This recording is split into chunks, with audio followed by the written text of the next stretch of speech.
Katanya yang itu malah yang lain.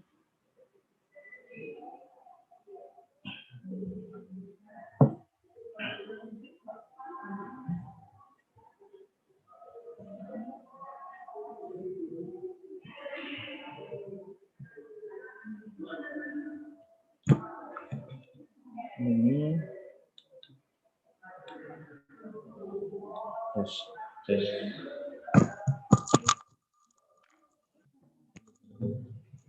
Ya. Gimana?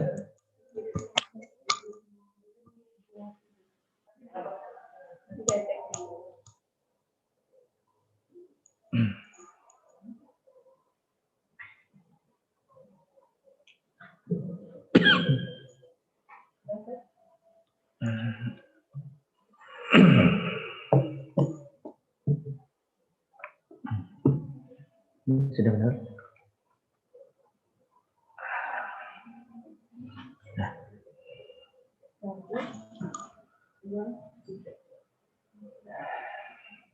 Bismillahirrahmanirrahim.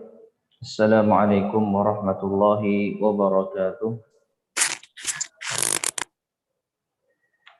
Innal hamdalillah nahmaduhu wa nasta'inuhu wa nastaghfiruh wa na'udzu billahi min syururi anfusina wa min sayyiati a'malina.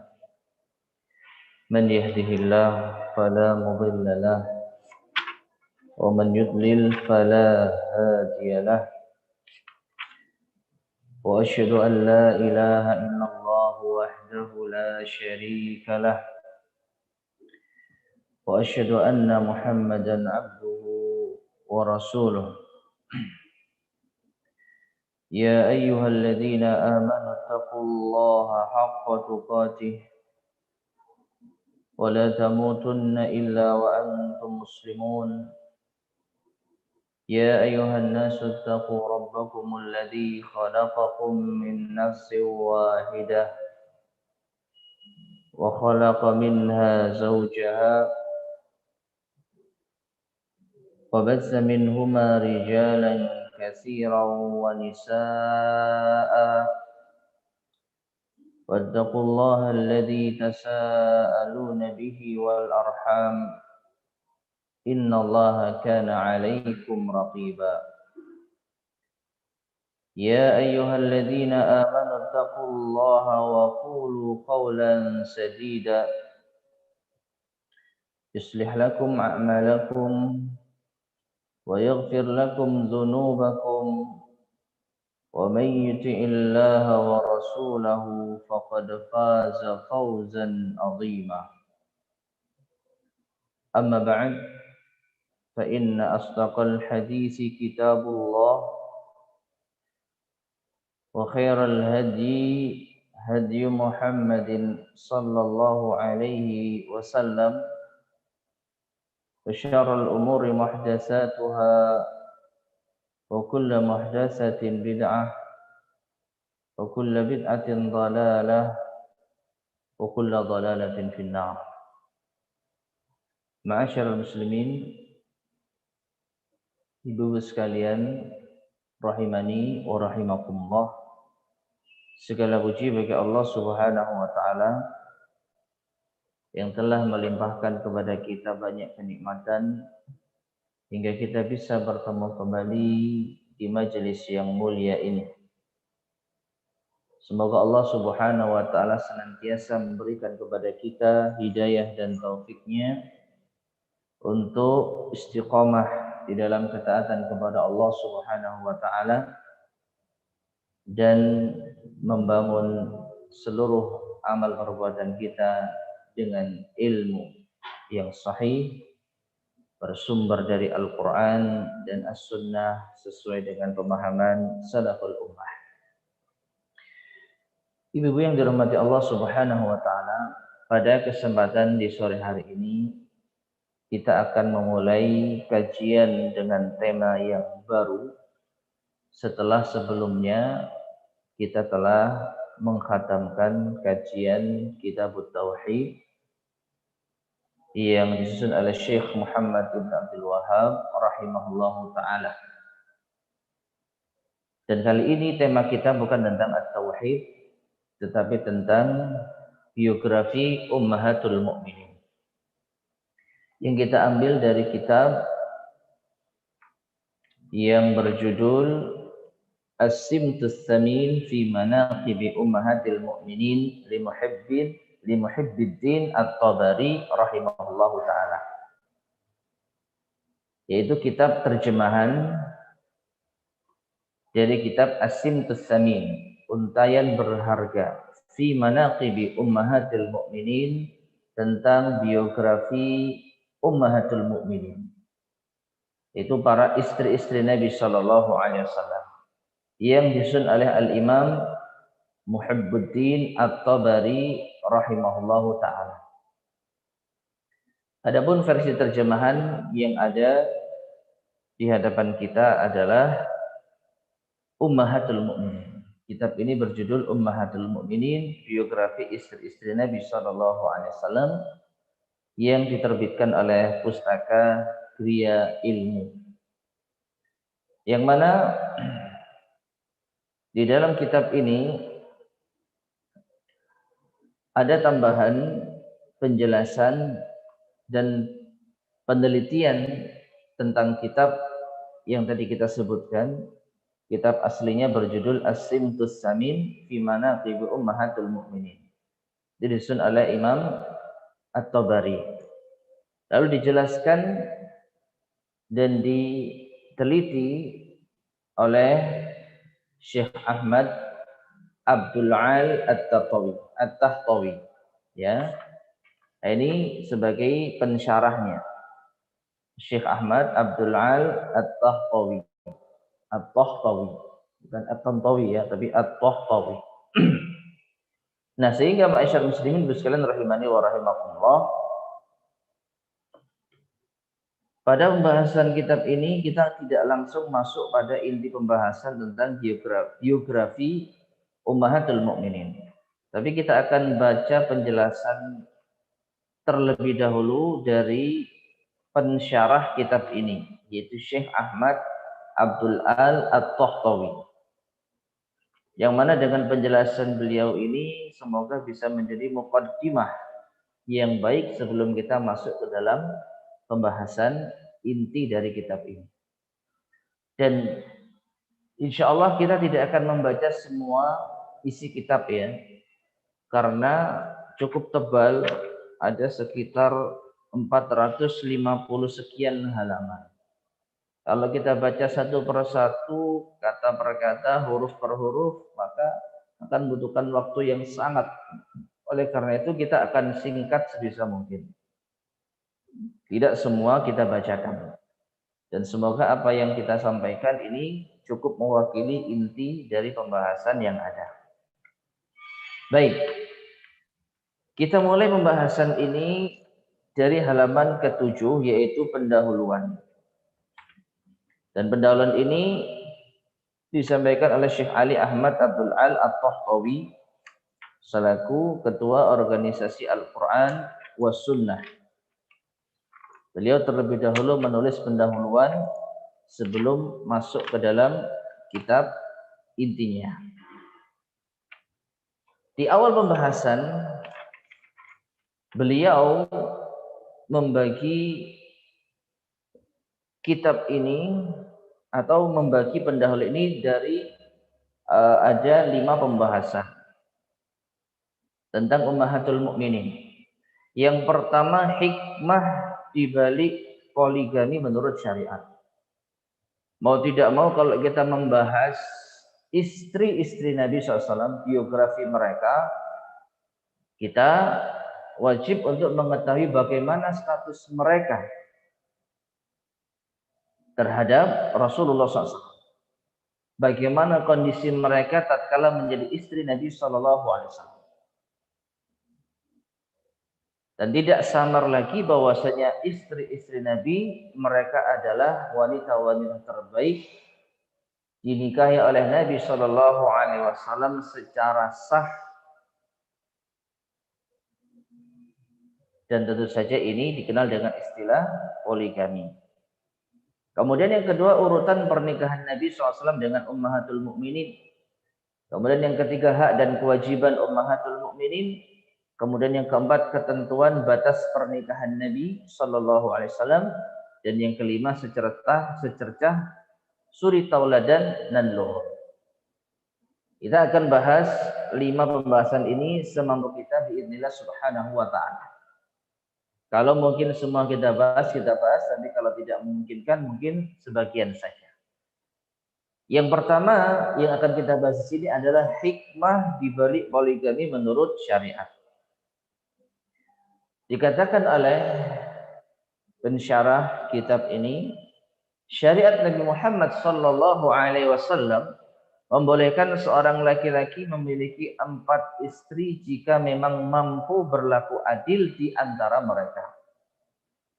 Jika tidak mampu berlaku adil, ia tidak boleh memiliki lebih dari seorang istri. Dalilnya, Allah Subhanahu wa taala berfirman, "Fankihu ma taba lakum minan nisa'i masna wa thulatha wa ruba', fa in khiftum alla ta'dilu fawahidah." Di dalam surat An-Nisa ayat yang ketiga. Surat An-Nisa ayat yang ketiga.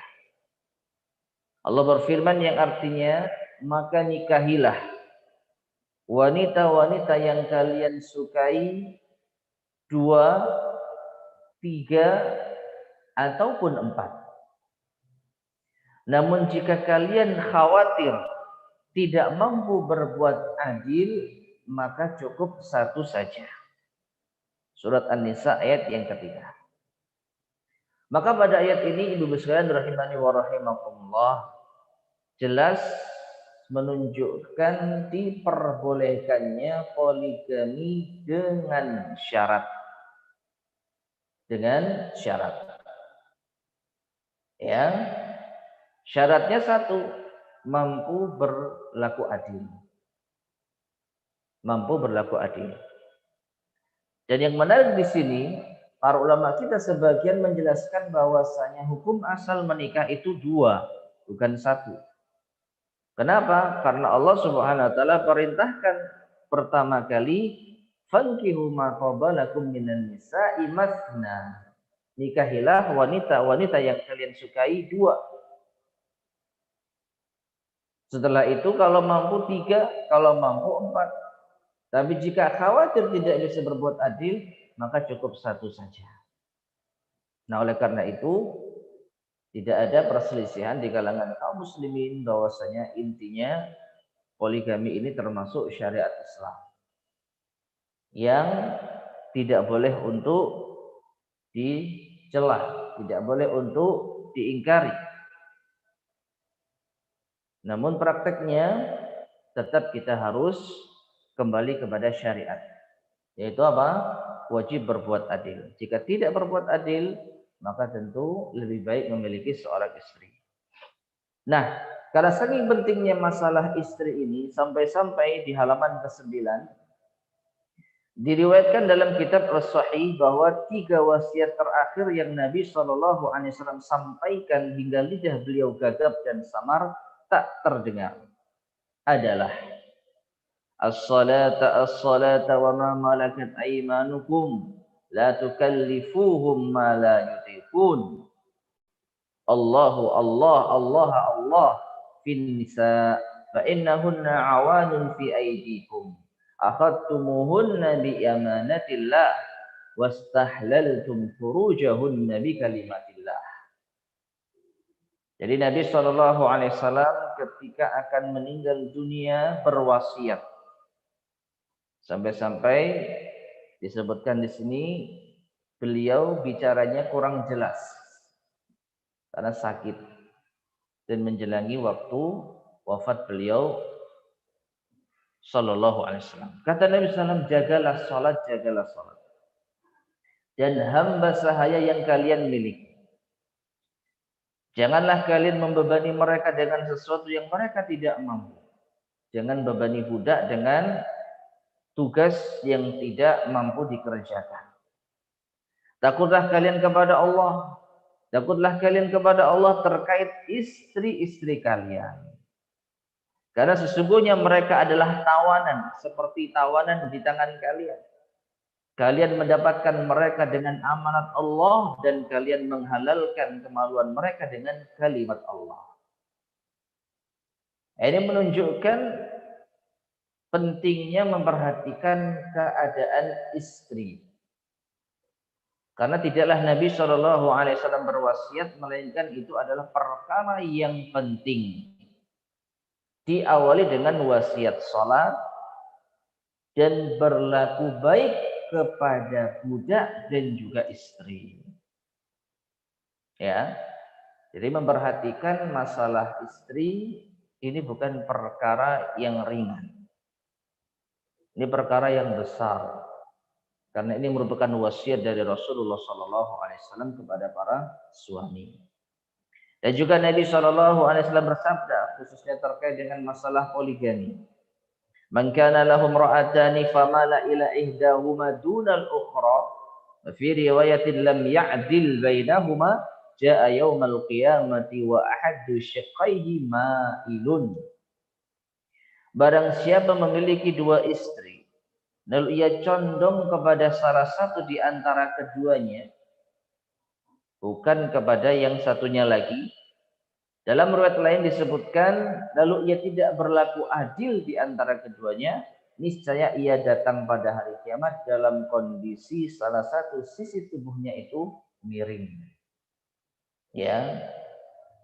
Jadi ini sebagai dalil yang bisa mengontrol apa yang akan dilakukan oleh seorang laki-laki sebelum ia memutuskan untuk menikah lebih dari satu. Sekali lagi, menikah lebih dari satu diperbolehkan. Bahkan itu perintah. Tapi sesuai dengan syarat dan ketentuan. Dan ketentuan yang paling utama adalah adil. Dan apabila tidak bisa berlaku adil, maka dia akan mendapatkan ancaman yang berat pada hari kiamat. Yaitu tubuhnya akan miring, tidak bisa lurus. Dan tentu saja ini adalah siksa yang cukup berat bagi orang yang tidak adil ketika berpoligami di dunia. Nah, lalu apa yang dimaksud dengan tidak adil? Karena ada yang mengatakan mustahil seorang itu bisa berbuat adil sehingga poligami itu tidak diperbolehkan. Maka yang perlu kita ketahui jamaah sekalian rahimani wa rahimakumullah, yang dimaksud adil di sini adalah adil dalam nafkah, dalam pembagian hari giliran, bukan dalam kecondongan hati. Kenapa? Karena Nabi SAW sendiri pernah bersabda, Allahumma hada juhdi fima amlik wala taqata li fima tamliku wala amlik. Ya Allah, inilah kemampuanku. Aku sudah berupaya untuk sungguh-sungguh pada perkara yang aku memang mampu untuk memilikinya. Aku memang mampu mengendalikannya. Yaitu apa? Nafkah. Nabi SAW mampu memberikan nafkah secara adil dan juga mampu membagi jatah giliran malam mereka secara adil. Wala taqatali, sedangkan aku tidak mampu fima tamliku, pada perkara yang engkau miliki ya Allah, wala amlik, dan aku tidak miliki. Lalu dijelaskan oleh para ulama kita yang tidak dimiliki oleh Nabi kemampuan untuk mengendalikan kecenderungan hati. Ya. Perasaan lebih sayang kepada salah satu dari istri-istrinya. Ini dialami oleh Rasulullah SAW. Tidak bisa dipungkiri. Namun kecenderungan hati ini tidak menjadikan beliau zalim. Tetap beliau adil dalam sisi nafkah dan pembagian jatah bermalam. Ya, meskipun dalam hati beliau ada kecenderungan lebih menyayangi istri yang ini dibanding istri yang lain. Dan ini tidak tercela jamaah sekalian, ibu-ibu rahimani wa rahimakumullah. Kalau kita tidak bisa membayangkan karena kita bukan seorang suami yang memiliki istri lebih dari satu, tapi kita bisa menyerupakan dengan kondisi kita dalam hal ini anak-anak. Orang tua wajib berbuat adil terhadap anak-anaknya. Bahkan Nabi SAW pernah menolak persaksian hibah hadiah yang diberikan oleh orang tua kepada anak-anaknya yang tidak adil. Ada seorang ayah datang kepada Nabi SAW ingin memberikan hadiah kepada anaknya dan menjadikan beliau sebagai saksi. Ya Allah, ya wahai Rasulullah, saksikanlah saya memberikan hadiah ini kepada anak saya. Maka Rasulullah bertanya, apakah semua anakmu kau beri? Tidak ya Rasulullah, hanya ini saja. Maka Rasulullah lantas mengatakan, pergi cari orang lain yang mau bersaksi. Sungguh aku tidak mau bersaksi dalam ketidakadilan. Kama ruya anin Nabi sallallahu alaihi wasallam. Nah, perhatikan. Ya, orang tua bisa untuk mencerna makna adil dari sisi ini. Ya, jujur kita semua punya anak yang apabila lebih dari satu, pasti kita memiliki kecenderungan sayang yang lebih dibanding dengan yang lain. Entah sang kakak atau sang adik. Perasaan sayang kita itu luar biasa kepada sang kakak, tidak kepada sang adik. Atau kebalikannya, kita lebih sayang adiknya daripada kakaknya.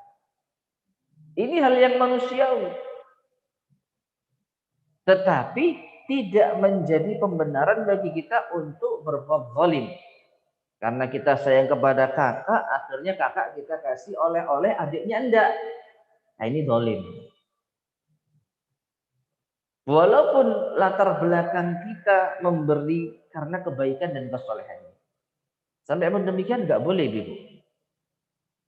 Ya, kakaknya Masya Allah patuh, baik, soleh, adiknya durhaka, tidak baik, nyusahkan orang tua.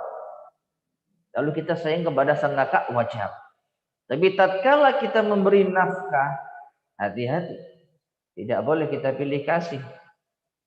Ya, kakaknya kita masakkan masakan yang enak, adiknya kita tidak masakkan masakan yang enak. Kakaknya kita kasih oleh-oleh, kalau kita habis pergi, adiknya kita tidak kasih oleh-oleh. Kakaknya kita kasih uang saku yang besar, adiknya kita kasih uang saku yang sedikit. Nah, ini tidak diperbolehkan. Nah, seperti itulah keadaan kondisi poligami. Kalau rasa sayang kita kepada salah seorang istri tidak menjadikan kita berbuat zalim kepada para istri, maka tidak ada masalah. Dan tidak ditutup-tutupi realita yang ada. Contohnya Rasulullah SAW. Wanita yang paling beliau cintai secara jujur Aisyah radhiyallahu anha. Apakah Nabi tidak adil? Maka ini jawabannya. Ya Allah, inilah kemampuanku yang aku bisa, yang aku miliki. Dan aku tidak mampu terhadap perkara yang memang itu bukan milikku. Apa itu? Hati. Hati kita milik Allah Subhanahu wa ta'ala. Kita nggak bisa mengontrol hati kita, memaksakan hati kita untuk menyukai orang yang kurang kita sukai. Itu adalah hati yang ada di tangan Allah Subhanahu wa ta'ala. Oleh karena itu, keadilan yang dimaksud adalah dalam hal yang real.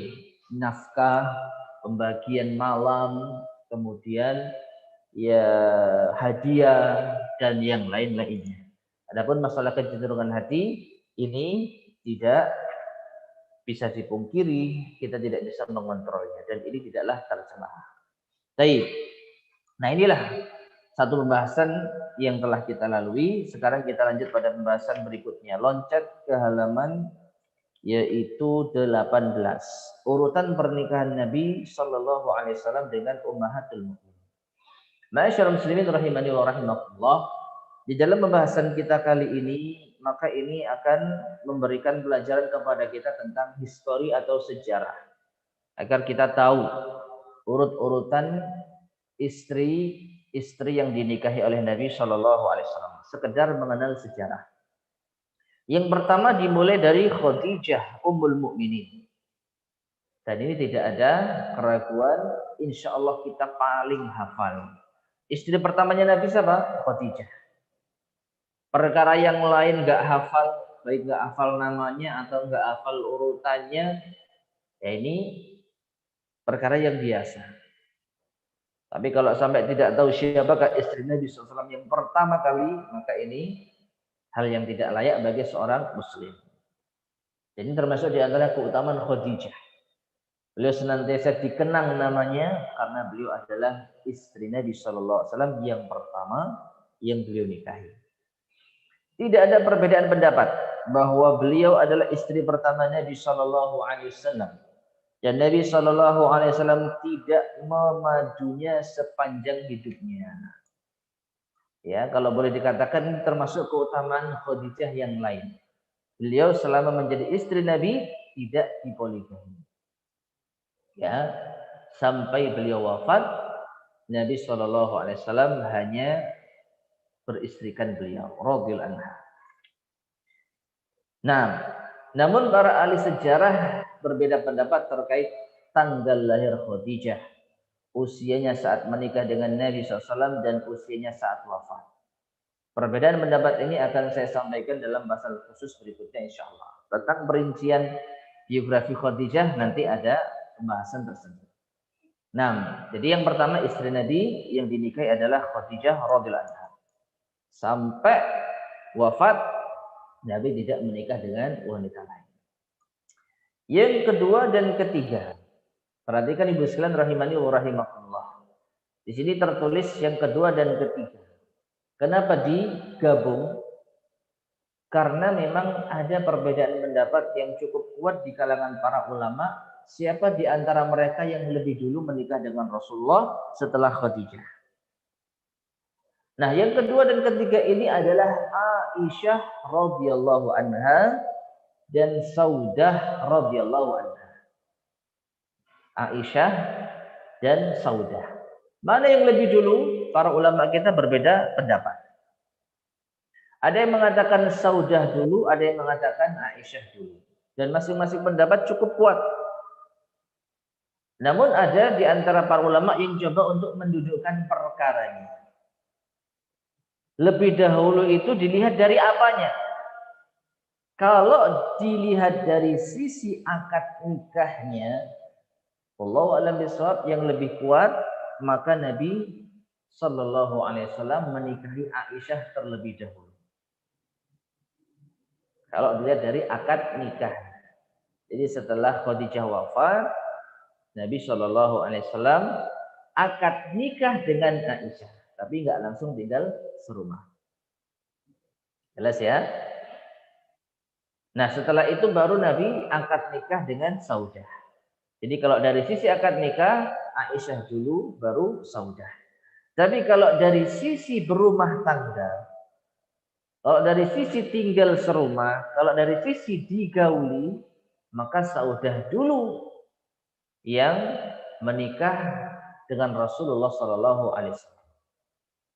Karena Aisyah radhiyallahu anha dinikahi di Mekah, tinggal serumahnya di mana? Di Madinah. Ya. Jadi kalau kita lihat siapakah wanita yang dinikahi Rasulullah SAW sekaligus berumah tangga dengan beliau sepeninggal Khadijah, jawabannya wallahu a'lam adalah Saudah bintu Zam'ah. Jelas ya?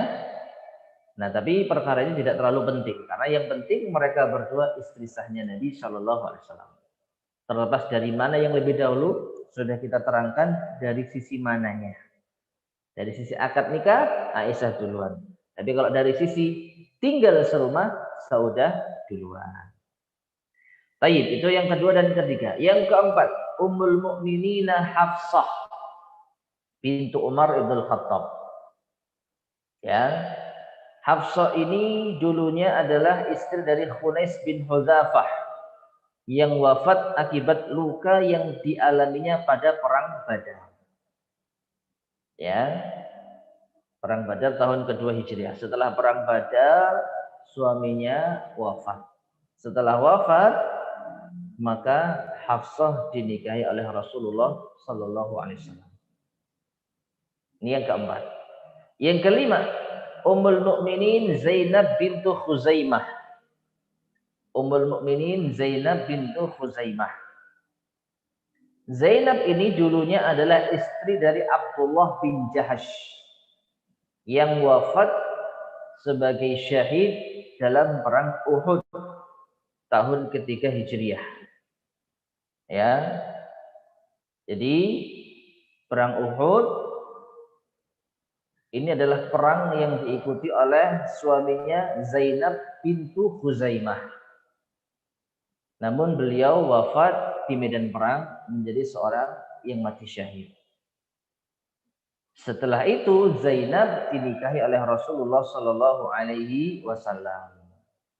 Namun pernikahan Zainab bintu Khuzaimah dengan Rasulullah SAW tidak berjalan lama. Karena beberapa bulan setelahnya Zainab bintu Khuzaimah wafat. Radhiyallahu ta'ala anha. Radhiyallahu ta'ala anha. Nah, ini istri Nabi yang keberapa? Yang kelima. Yang keenam, Ummul Mukminin Ummu Salamah. Ummu Salamah. Suaminya Abu Salamah juga wafat saat perang Uhud. Setelah selesai masa iddahnya, Nabi SAW menikahi Ummu Salamah. Ya. Nah, jadi saat perang Uhud, Abu Salamah meninggal dunia. Tapi meninggal dunianya ini tidak saat perang ya, tapi setelahnya. Karena luka yang tersisa mungkin menimbulkan penyakit sehingga menjadikan wafat. Padahal sebelumnya sempat sembuh katanya. Ya intinya setelah Abu Salamah wafat, maka istrinya Ummu Salamah dinikahi oleh Rasulullah SAW. Itu yang keenam. Yang ketujuh, Ummul Mukminin Zainab bintu Jahash. Tadi Zainab bintu Khuzaimah, kalau ini Zainab bintu Jahash. Zainab bintu Jahash ini adalah dulunya istri dari Zaid bin Harithah. Zaid bin Harithah sendiri adalah anak angkatnya Rasulullah. Anak angkatnya Rasulullah. Nah dahulu anak angkat itu dianggap seperti anak kandung.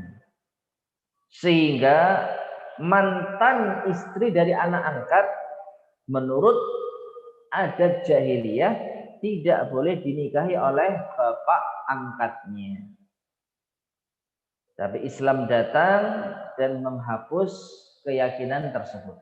Artinya apa? Anak angkat statusnya tidak bisa menjadi anak kandung. Sehingga istri dari anak angkat itu bukan mahram dari bapak angkatnya. Sehingga boleh dinikahi. Oleh karena itu, setelah Zainab binti Jahash berpisah dengan Zaid bin Harithah, Rasulullah SAW pun apa? Menikahinya. Dan ini diperbolehkan. Meskipun mungkin menurut sebagian kalangan dianggap tabu ya. Tapi di dalam Islam hukumnya sudah jelas. Ya, karena tidak ada kaitan, tidak ada hubungan antara istri anak angkat dengan bapak angkatnya. Nggak ada hubungan darah, nggak ada hubungan saudara, ya, bukan apa-apa. Maka boleh untuk dinikahi. Baik, itu yang ketujuh. Yang kedelapan, Ummul Mukminin Juwairiyah binti Al-Haris. Juwairiyah binti Al-Haris. Wanita ini sebenarnya adalah tawanan perang Bani Mustaliq. Tawanan perang. Lalu ia menebus kemerdekaan dirinya. Artinya wanita ini ingin merdeka. Lalu Rasulullah Shallallahu Alaihi Wasallam akhirnya apa? Menebus kemerdekaan dirinya, lalu memerdekakannya, lalu menikahinya. Jadi setelah dibebaskan dari tawanan perang, dinikahi oleh Rasulullah Shallallahu Alaihi Wasallam. Yang ke-8, Juwairiyah binti Al Harith radhiyallahu anha. Yang ke-9, Ummul Mukminin Safiyah binti Huyai bin Akhtab. Ummul Mukminin Safiyah binti Huyai Al-Akhtab. Dia adalah tawanan. Safiyah ini adalah tawanan saat perang Khaybar. Karena ayah beliau Safiyah ini adalah pimpinan Yahudi. Huyai bin Akhtab itu adalah pemimpin Yahudi. Jadi Safiyah ini keturunan siapa? Yahudi. Nah, setelah dibebaskan masuk Islam, dinikahi oleh Rasulullah Shallallahu Alaihi Wasallam. Jadi mertuanya Rasulullah itu ada yang Yahudi, ya. Namun ini tidak berpengaruh pada putrinya. Putrinya masuk Islam dan dinikahi oleh Rasulullah Shallallahu Alaihi Wasallam. Yang ke-10, ya, Ummul Mukminin Ummu Habibah. Ummul Mukminin Ummu Habibah. Ummu Habibah ini adalah seorang wanita yang dahulu suaminya beragama Nasrani di Habasyah. Ya. Suaminya itu beragama Nasrani di Habasyah. Setelah pisah, maka Nabi Shallallahu Alaihi Wasallam menunjuk Raja Najasyi sebagai wakil beliau untuk menikahnya. Jadi akad nikahnya Nabi dengan Ummu Habibah ini tidak dihadiri oleh Nabi langsung, tapi secara online. Ya kalau kita bukan online sebenarnya, karena diwakili oleh Raja Najasyi. Bukan online ya, salah. Kalau online itu tetap akad nikah tapi tatap mukanya lewat online. Ya, pengantinnya tetap apa? Melafatkan akad nikah. Walinya tetap menikahkan, tapi di dalam jaringan online. Tapi kalau Nabi SAW yang mewakili beliau untuk mengakadkan nikah itu adalah Raja Najasyi. Raja Najasyi. Jadi yang akad Raja Najasyi atas nama siapa? Nabi Shallallahu Alaihi Wasallam. Ya, jadi Ummu Habibah menikah dengan Nabi SAW dalam kondisi berjauhan. Ummu Habibah di Ethiopia, Habasyah, Afrika. Nabi Shallallahu Alaihi Wasallam ada di Arab. Nah, setelah beberapa tahun atau beberapa waktu, barulah Ummu Habibah datang kepada Nabi SAW di kota Madinah, baru digauli. Ya, baru digauli. Baik, itu yang ke-10. Dan yang terakhir yang ke-11, Ummul Mukminin Maimunah bintu Al-Haris. Ummul Mukminin Maimunah bintu Al-Haris. Nabi SAW menikahinya di Mekah saat Umrah Qadha, yaitu pada tahun ke-7 Hijriah. Dan beliau menggaulinya saat pulang perjalanan dari Mekah ke kota Madinah. Nah, ma'asyiral muslimin rahimani wa rahimakumullah, inilah 11 istri-istri Nabi Shallallahu Alaihi Wasallam yang beliau nikahi bertahan sampai akhir. Perhatikan ya, bertahan sampai akhir. Artinya tidak ada di antara mereka yang dicerai. Kalau yang dicerai ada lagi pembahasannya. Dan ternyata bukan hanya satu. Ya, istri-istri Nabi SAW yang pernah dinikahi Nabi itu ternyata lebih dari 11. Lebih dari 11. Hanya saja yang lainnya itu tidak bertahan sampai selesai. Ya, tidak bertahan sampai selesai. Dicerai. Ada yang baru akad dicerai, ada yang lainnya. Adapun yang bertahan sampai Nabi meninggal dunia sallallahu alaihi wasallam adalah 11. Atau maaf, 9 sebenarnya. Jadi Nabi SAW ketika wafat meninggal dunia meninggalkan berapa? 9 istri. Lah yang 2 mana? Yang 2 meninggal sebelum Nabi SAW meninggal. Siapa? Khadijah dan Zainab bintu Huzaimah. Jadi kalau tanya istri Nabi berapa? Jawab 11, benar.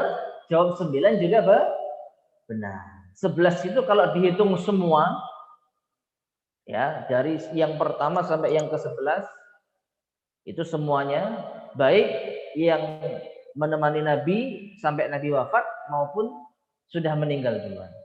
Adapun kalau yang menemani Nabi sampai Nabi wafat maka jumlahnya 9. Ya, bisa ditandai ya, 2 wanita yang sudah meninggal, 2 istri Nabi yang meninggal terlebih dulu adalah Khadijah radhiyallahu anha dan Ummul Mukminin Zainab bintu Khuzaimah. Baik. Kemudian ma'asyar muslimin rahimani wa rahimakumullah. Kita loncat pada pembahasan berikutnya, yaitu keutamaan ummahatul mukminin dan tingkat keutamaan di antara mereka. Allah Subhanahu wa taala berfirman di dalam surat Al-Ahzab ayat ke-32, "Ya nisa'an nabiyyi lastunna ka ahadin minan nisa." Dan seterusnya. Yang artinya, wahai istri-istri Nabi, kalian tidak seperti perempuan-perempuan yang lainnya. Dari ayat ini menunjukkan kalau istri Nabi ini memiliki keutamaan lebih dibandingkan dengan wanita-wanita yang lain. Ya, istri-istri Nabi tidak sama dengan wanita-wanita selainnya. Istri-istri Nabi Shallallahu Alaihi Wasallam memiliki keutamaan lebih mereka. Oleh karena itu, ma'asyar muslimin rahimani wa rahimakumullah. Di antara mereka ada yang ingin tetap dipertahankan menjadi istri meskipun Nabi Shallallahu Alaihi Wasallam berencana untuk memisahkannya, karena nggak ingin nanti berpisah di akhirat, maka ada yang merelakan jatah malamnya untuk istri yang lainnya, karena saking ingin menjadi istri Nabi SAW dunia dan akhirat. Ini menunjukkan mereka punya keutamaan lebih dibanding dengan wanita-wanita yang lain. Tidak bisa kita pungkiri. Nah, kemudian di antara mereka siapa yang paling utama? Dari istri-istri Nabi SAW siapakah yang paling utama? Yang namanya suatu kumpulan manusia yang utama pasti ada yang paling utama. Seperti kalau dari kalangan laki-laki, manusia yang paling utama setelah para nabi adalah para sahabat. Di antara sahabat yang paling utama di antara mereka adalah Khalifah ar-Rasyid, 4 Khulafaur Rasyidin. Di antara mereka yang paling utama Abu Bakar. Nah, ini jadi ada urut-urutannya. Nah, istri-istri Nabi pun juga demikian. Di antara 11 istri Nabi SAW, siapakah yang paling utama? Tidak ada perbedaan di antara para ulama kita, di antara istri-istri Nabi SAW, yang paling utama tidak keluar dari 2. Imma Khadijah, imma Aisyah. Apakah itu Khadijah atau Aisyah? Ini yang menjadi perdebatan. Siapakah yang terbaik di antara Aisyah dan Khadijah? Masing-masing mengemukakan alasannya. Ya. Jadi tidak bisa dipungkiri di antara 11 istri Nabi yang paling utama 2. Siapa? Khadijah dan Aisyah radhiyallahu taala anha. Nah, kemudian ma'asyar muslimin rahimani wa rahimakumullah. Kalau kita melihat hadis tentang wanita ahli surga, maka nampaknya keutamaan ini berpihak pada Khadijah radhiyallahu anha dibanding Aisyah. Ya, dalam hadis yang diriwayatkan oleh Imam Ahmad, Rasulullah Shallallahu Alaihi Wasallam bersabda, "Afdalu nisa'i ahlil jannah." Wanita yang paling mulia dari kalangan ahli surga. Khadijah bintu Khuwailid. Khadijah disebut pertama. Khadijah bintu Khuwailid. Wa Fatimah bintu Muhammad. Fatimah putrinya Nabi sendiri. Ini yang kedua. Yang ketiga wa Maryamu ibnatu Imran. Maryam binti Imran. Ibunda dari Nabi siapa? Isa alaihissalam. Ini wanita ahli surga yang ketiga. Yang keempat wa Asiyah binti Muzahim. Asiyah binti Muzahim. Siapa? Istrinya Fir'aun. Asiyah. Baik, di dalam hadis ini tidak disebutkan Aisyah. Enggak ada Aisyah disebutkan dalam hadis ini. Nah, ini menunjukkan nampaknya Khadijah lebih utama dibanding dengan Aisyah. Karena disebutkan sebagai afdhalun nisa'i ahlil jannah. Wanita yang paling mulia dari ahli surga. Dihafalkan ibu-ibu ya. Khadijah, Fatimah, Maryam, dan Asiyah. Ya, meskipun 4 nama ini kurang familiar ya di kalangan kaum muslimin. Ya. Kurang familiar. Tapi kalau kita menjumpai ada seorang yang menamai putrinya dengan Asiyah, nah, ini berarti paling tidak tahu hadis ini. Ya, Asiyah, istrinya Fir'aun, termasuk ahli surga. Nah, kemudian masyaallah muslimin rahimani wa rahimakumullah. Ibnul Qayyim rahimahullah punya pendapat. Beliau mengatakan jika yang dimaksud dengan keutamaan pahala di sisi Allah, jadi istri-istri Nabi, siapa yang paling banyak pahalanya? Maka keutamaan seperti ini hanya diketahui oleh Allah. Enggak mungkin kita tahu siapa yang paling banyak pahalanya. Hanya Allah yang tahu. Ya, enggak ada yang tahu pahala seseorang. Karena amalan hati lebih baik dari amalan anggota badan. Kita enggak tahu siapa di antara istri Nabi yang paling ikhlas. Nah ini. Namun jika yang dimaksud adalah keutamaan banyaknya ilmu, maka tentu saja ini milik Aisyah, istri Nabi SAW yang paling cerdas, yang paling berilmu, Aisyah. Sudah berapa banyak hadis-hadis Nabi SAW yang diriwayatkan oleh Aisyah. Secara tidak langsung Aisyah memiliki andil pahala dari setiap hadis yang diriwayatkan beliau lalu kita amalkan. Ya, hadis yang sampai kepada kita yang diriwayatkan oleh Aisyah lalu kita amalkan, maka Aisyah dapat pahalanya. Dia menunjukkan keutamaan Aisyah dari segi ilmu. Enggak ada yang nandingi dari istri-istri Nabi yang lain. Nah, kemudian tapi kalau yang dimaksud wanita yang paling baik nasabnya, maka tentu saja Fatimah. Ini terkait wanita secara umum ya. Ya, Fatimah. Fatimah wanita yang paling baik nasabnya karena beliau adalah putri Nabi sallallahu alaihi wasallam. Nah, ini kalau kita lihat secara sudut pandang yang lain. Namun wallahu a'lam bishawab, kalau ditanyakan siapa yang paling baik di antara mereka, wallahu a'lam bishawab, yang lebih tepat adalah Khadijah. Berdasarkan dalil tadi. Nabi mengatakan sebaik-baik wanita ahli surga siapa? Khadijah, Fatimah, Maryam, Asiyah. Nah, di antara 4 ini istri Nabi cuma 1. Khadijah. Yang lain putrinya Nabi, yang lain putrinya Nabi Isa, yang lain istrinya Fir'aun. Istri Nabi di antara 4 orang ini yang disebutkan hanya Khadijah. Berarti istri Nabi yang paling utama secara umum adalah Khadijah. Ditambah lagi ada hadis yang diriwayatkan oleh Imam Al-Bukhari.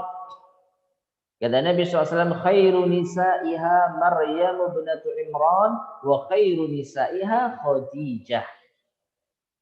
sebaik-baik wanita pada umat terdahulu adalah Maryam bintu Imran. Dan sebaik-baik wanita pada umat ini adalah Khadijah. Ya. Jadi dalam hadis ini ada dua wanita yang utama. Dilihat dari mana? Dilihat dari masanya. Di masa dahulu wanita terbaik itu Maryam. Karena Maryam nggak ketemu Nabi SAW. Maryam itu adalah ibunya Nabi Isa alaihissalam. Dan keutamaan Maryam sampai diabadikan di dalam Al-Quran satu surat yang disebutkan nama beliau. Maryam, surat Maryam.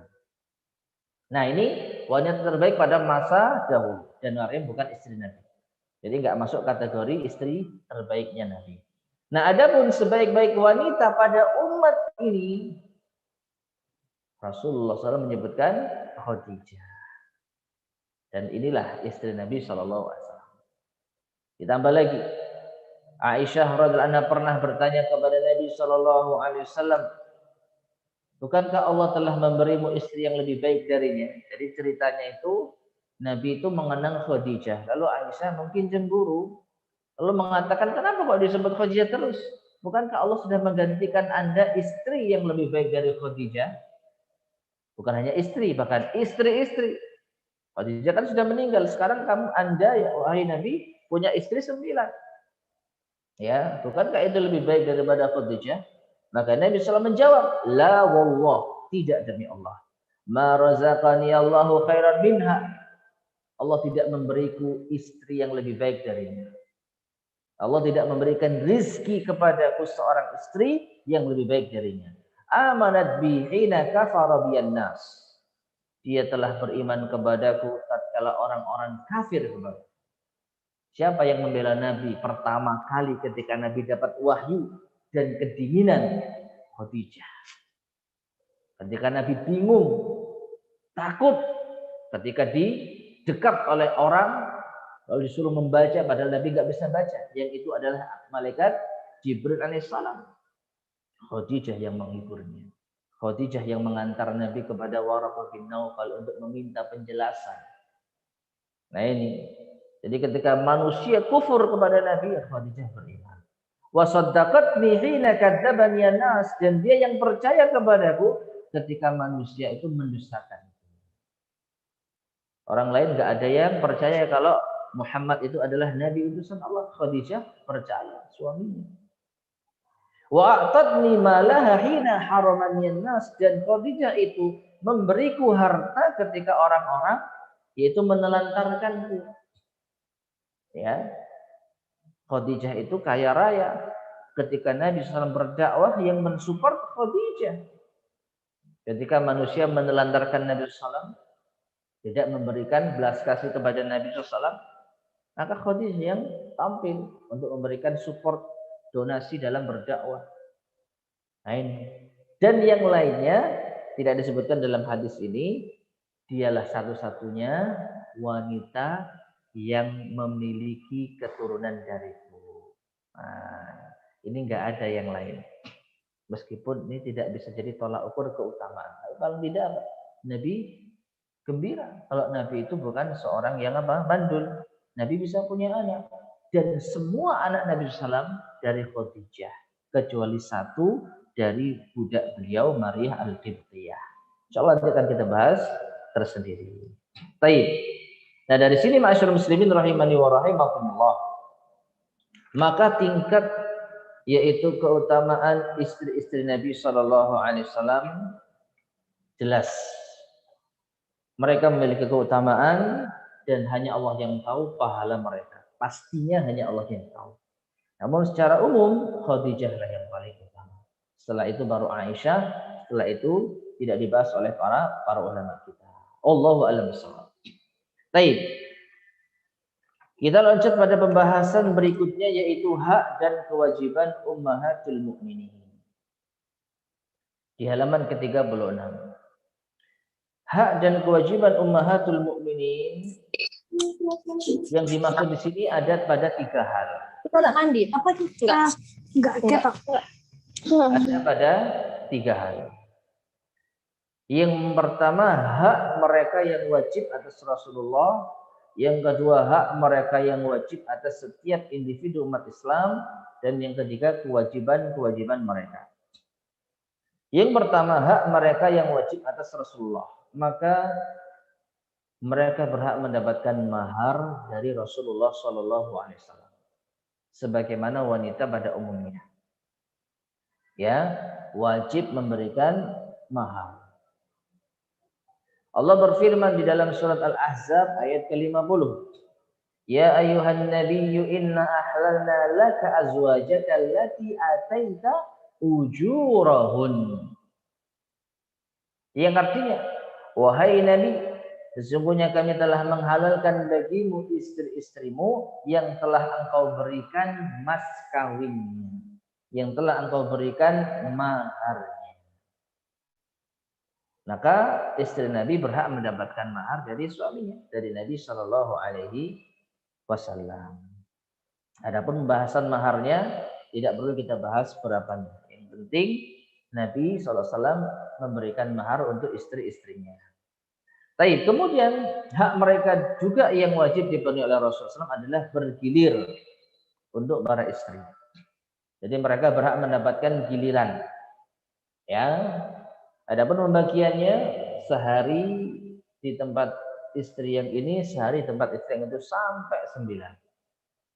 Sampai 9. Kecuali di akhir hayat beliau, istri-istri Nabi sepakat Nabi tinggal di tempatnya Aisyah supaya Aisyah bisa mengurusi Nabi Shallallahu Alaihi Wasallam sampai meninggal dunia. Namun ketika Nabi masih sehat walafiat, maka Nabi secara adil menggilir malam mereka. Sehari di rumah istri yang ini, sehari di rumah istri yang lainnya. Baik. Kemudian yang ketiga, memperlakukan istri-istri secara adil dalam perkara yang beliau kuasai, yaitu nafkah, bukan kecondongan hati. Ini sudah kita sampaikan ya. Termasuk juga diajak safar, diajak bepergian. Kalau bisa diajak semua diajak. Tapi kalau nggak bisa, diundi. Nah, itu cara yang adil. Kemudian yang keempat, memperlakukan mereka dengan baik. Ya, memperlakukan mereka dengan baik. Jadi istri Nabi SAW diperlakukan dengan baik. Tidak ada seorang pun yang mendapatkan yaitu kekerasan dari Nabi SAW. Tidak ada KDRT di dalam rumah tangga Nabi SAW. Nah, kemudian hak ummahatul mukminin yang wajib atas setiap individu umat Islam. Ya, hak ummahatul mukminin yang wajib atas setiap individu umat Islam. Allah Subhanahu wa taala berfirman di dalam surat Al-Ahzab ayat yang ke-6, "An-nabiyyu aula bil mu'minina min anfusihim wa azwajuhu ummahatuhum." Yang artinya an-nabiyyu, nabi itu aula bil mu'minin, lebih utama bagi orang-orang mukmin min anfusihim daripada diri mereka sendiri. Artinya kita harus mendahulukan Nabi SAW dibandingkan manusia yang lain, termasuk diri kita. Wa azwajuhu, dan istri-istri beliau, ummahatuhum, adalah ibu-ibu mereka, ibu-ibu kaum mukminin. Nah, dari ayat inilah maka kita mengenal istilah ummahatul mukminin. Siapa? Istri-istri Nabi SAW. Ya, istri-istri Nabi SAW itu adalah ummahatul mukminin, ibunda dari kaum mukminin. Tapi perhatikan, maksud dari ibu di sini bukan ibu secara biologis. Ya, kenapa? Kalau ibu secara biologis berarti kan mahram. Berarti kan apa? Mahram. Boleh untuk kita salim, boleh untuk kita berdekatan. Tapi nyatanya tidak. Nah, yang dimaksud ibu bagi kaum muslimin itu dari dua sisi. Yang pertama, yaitu dari sisi patut untuk diagungkan. Sebagaimana ibu kita agungkan, kita bela. Dan yang kedua, haram dinikahi. Ya, kita nggak boleh menikahi ibu kandung kita. Demikian pula istri-istri Nabi SAW sepeninggal beliau tidak boleh dinikahi oleh seorang pun juga. Tidak boleh dinikahi oleh seorang pun juga. Namun kita tidak boleh untuk berdekatan dengan mereka. Makanya para sahabat kalau ada pertanyaan mereka tanya di balik tabir, di balik hijab.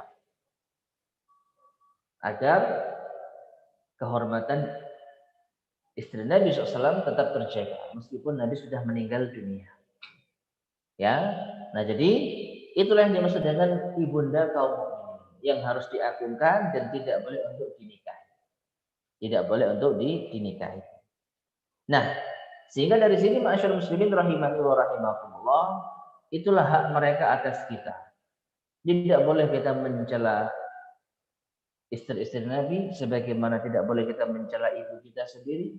Tidak boleh kita menikahi istri-istri Nabi sebagaimana kita tidak boleh menikahi ibu kita sendiri. Nah, kemudian berikutnya adalah kewajiban ummahatul mukminin. Di sini banyak disebutkan ya. Intinya kewajiban utama mereka adalah taat kepada Rasulullah SAW. Ya, kewajiban mereka adalah menjaga atau pertama taat kepada Rasulullah SAW dan menjaga rumah tangga. Ya, menjaga rumah tangganya. Dan alhamdulillah tidak ada isu apapun yang keluar kepada masyarakat umum tentang isu rumah tangga Nabi SAW. Tidak pernah jadi gosip. Karena istri-istri Nabi benar-benar menjaga tentang rahasia rumah tangga mereka. Istri Nabi ada 9 yang masih hidup dan semuanya menjaga. Pasti kita tahu ada mungkin kekurangan, aib pada rumah tangga mereka. Tapi ini nggak pernah keluar. Karena mereka benar-benar menunaikan amanahnya.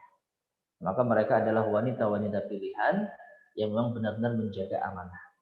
Nah, jadi kewajiban mereka taat kepada Allah dan Rasulnya sekaligus menjaga rumah tangga mereka. Baik. Adapun yang terakhir batas jumlah istri Nabi. Ma'asyiral muslimin rahimani wa rahimakumullah. Ada firman Allah Subhanahu wa taala dalam surat Al-Ahzab ayat yang ke-52. Allah berfirman la yahillu laka nisa'u min ba'du. Ya. La yahillu laka nisa'u min ba'du. Al-Ahzab ayat ke-52 yang artinya tidak halal bagimu wahai Muhammad untuk menikahi perempuan lain setelah itu. Disebutkan ayat ini turun saat beliau sudah memiliki 9 istri, total 11.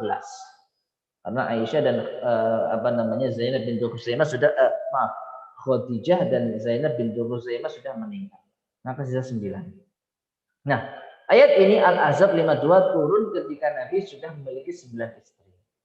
Nah, dari sini para ulama kita berpendapat bahwa batasan istri Nabi adalah 9. Sebagaimana manusia biasa, kaum muslimin dibatasi 4. Kalau Nabi berapa? 9. Namun ada yang mengatakan sebenarnya ayat ini setelahnya tidak berlaku, kata Aisyah dalam sebagian riwayat. Jadi setelahnya ayat ini tidak diberlakukan, alias setelah itu Nabi dipersilahkan untuk menikah lagi. Tapi ternyata Nabi sendiri yang tidak menikah. Jadi kesimpulannya, wallahu a'lam bishawab, tidak ada batasan bagi Nabi untuk menikahi wanita. Siapapun wanita yang beliau mau nikahi boleh. Sampai pun lebih dari 9 setelah ayat ini tuh. Tapi ternyata qadarullah Nabi SAW sendirilah yang tidak berniat untuk menikah lagi setelah itu. Ya, sehingga total istri Nabi SAW sampai beliau wafat adalah 9, tidak lebih dari itu. Tatkala beliau diizinkan untuk menambah, beliau sendiri yang tidak menambah. Wallahu a'lam bishawab. Baik, ma'asyiral muslimin, ibu sekalian rahimani wa rahimakumullah. Alhamdulillah kita bisa menyelesaikan satu pembahasan pendahuluan di dalam kitab ini, yang mana poin-poin utamanya semoga sudah kita ambil dan kita resapi. Insyaallah pada pertemuan berikutnya kita akan masuk pada inti pembahasan kita, yaitu biografi istri-istri Nabi Shallallahu Alaihi Wasallam yang kita mulai dari Khadijah radhiyallahu taala anha. Langsung kita masuk insyaallah pada bab yang ke-1 halaman 85 biidznillah subhanahu wa taala. Wallahu taala alam bissawab. Baik ibu sekalian rahimani wa rahimakumullah, mungkin ini yang bisa kita sampaikan pada kajian kita di sore hari ini. Sebelum kita akhiri, barangkali ada yang mau ditanyakan, tafadhol silakan.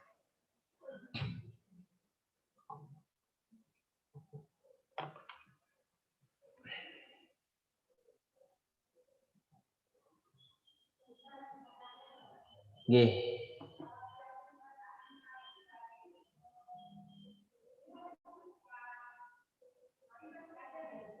Maaf kurang kedengar, Bu.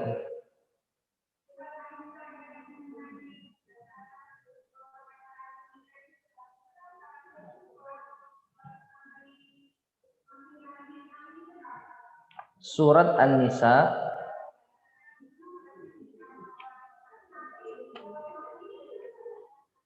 surat Nisa ayat yang ketiga.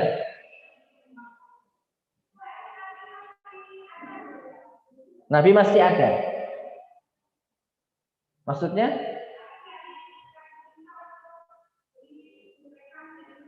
Oh, bukan.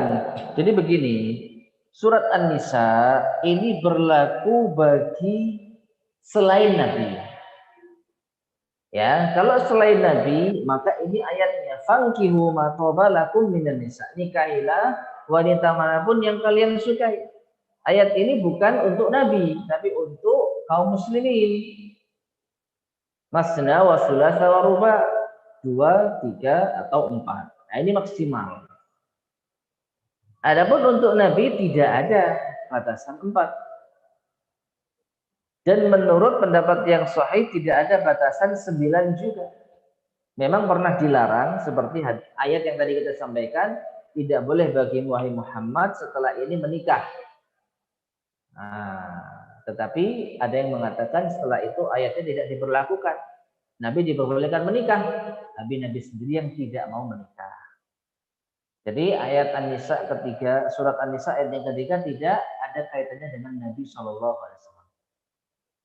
Jadi pas ayat ini turun tentu Nabi masih hidup dan Nabi masih boleh menikah. Wallahu a'lam bishawab. Baik, ada lagi yang tanyakan?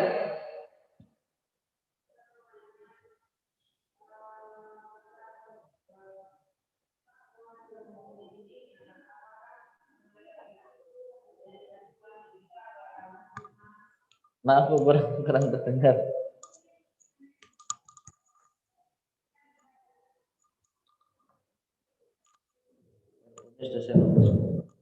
Ustaz mau tanya, apakah umat itu berarti kita para muslimah itu harus mengikuti mereka dari segala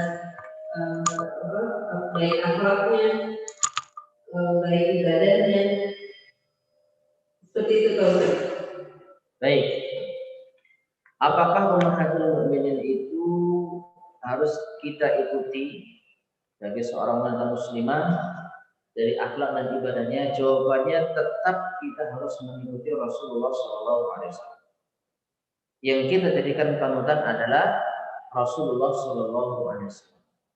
Adapun individu mereka, kalau ada kebaikan kita ikuti semampu kita. Tapi kalau ada hal negatif, ya tidak kita ikuti. Karena mereka wanita biasa, mereka bukan Nabi. Mereka adalah wanita yang menemani hidup Nabi Shallallahu Alaihi Wasallam. Tentu ada kebaikan dan kekurangan pada diri mereka. Nah, kebaikan itulah yang kita hendaknya teladani. Sifat-sifat baik mereka itu yang kita teladani. Tapi kalau ada sifat yang kurang baik, tidak kita ikuti. Ya, jadi tetap ujung-ujungnya kita meneladani siapa? Rasulullah SAW. Tapi yang namanya Rasulullah itu hidup berumah tangga. otomatis istri beliau juga kita jadikan suri tauladan. Dengan syarat apa? Di dalam kebaikan. Misalnya kalau Nabi memuji istrinya dalam perkara ini, kalau Nabi merasa senang dengan istrinya dalam perkara itu, nah itu masuk dalam hal yang patut untuk kita belajar. Ya, jadi wallahu a'lam bishawab, mungkin seperti itu.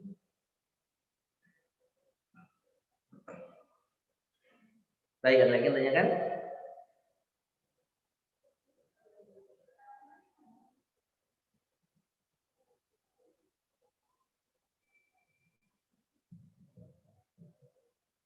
Assalamualaikum.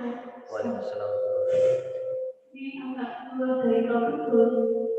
Semoga bisa dijawab. Kalau bagaimana hukumnya seorang ibu yang suka berkata kasar pada anaknya, Pak? Masuk zolim apa tidak? Terima kasih Pak Ustaz. Assalamualaikum. Waalaikumsalam. Hukum seorang ibu berkata kasar kepada anaknya, apakah termasuk kezaliman? Iya. Ya, tidak boleh berkata kasar kepada siapapun. Laisal mu'minu bit-ta'an walal la'nan walal fahisha walal badi, kata Nabi SAW. Seorang mukmin itu bukan orang yang suka melaknat, suka mencela, suka berkata kotor dan berkata keji. Itu sifat seorang mukmin. Ya, maka jangankan kepada anak, seorang ibu berkata itu kepada saudarinya, kepada tetangganya, kepada kawannya nggak boleh. Berkata kasar tidak boleh. Nah, apalagi kepada anaknya, yang mana anak ini nanti akan terbentuk karakternya dengan sebab orang tua. Maka wallahu a'lam ini bisa masuk ke zaliman. Artinya apa? Kita zalim telah mengajari anak kita kata-kata kasar. Kita zalim karena telah menjadi sebab anak kita tumbuh dalam karakter yang tidak baik.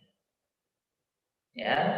Jadi sekali lagi, kata-kata kasar ini tidak diperbolehkan kepada siapapun. Terlebih kepada anak yang nanti akan menjadi penerus kita nanti. Jadi wallahu a'lam bishawab, hindari kata-kata yang kasar, yang tidak baik, apalagi ngajari ngomong kotor dan lain sebagainya, maka tidak patut bagi seorang ibu melakukan hal itu kepada anak. Wallahu a'lam bishawab.